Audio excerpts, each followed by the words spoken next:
A fire broke out at the Terminal 1 of Murtala Mohammed International Airport in Lagos, currently undergoing a multi-billion naira renovation. The Federal Airports Authority of Nigeria FAN confirmed that firefighters quickly responded to contain the blaze and no fatality was reported.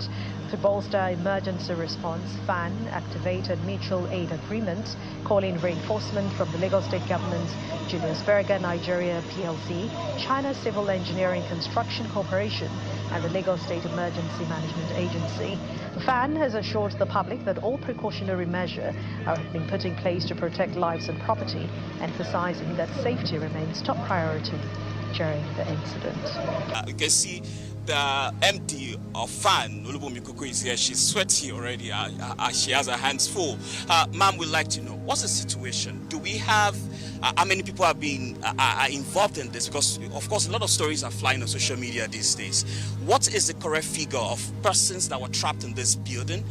Was there any rescue done? And what is the modality put in place to arrange for departures, arrivals of flight?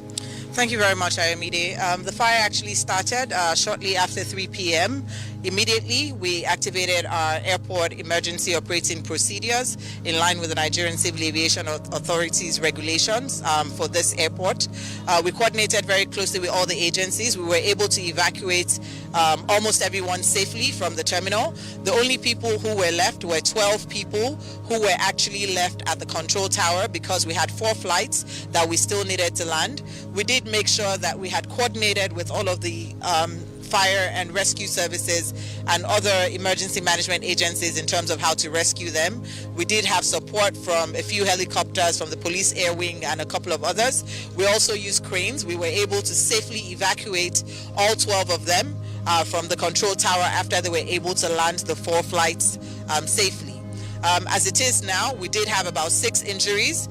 The 2 most critical injuries were one, a deep cut, and another from smoke inhalation. I'm happy to say that both are okay now. They recovered in our clinic. We did have a few flight disruptions. We had about 3 flights that were actually diverted. So it was the BA flight that was diverted to Abuja. We had the Lufthansa flight that was diverted to Malabo, and of course the Emirates flight. However, we had to disrupt our operations for a couple of hours.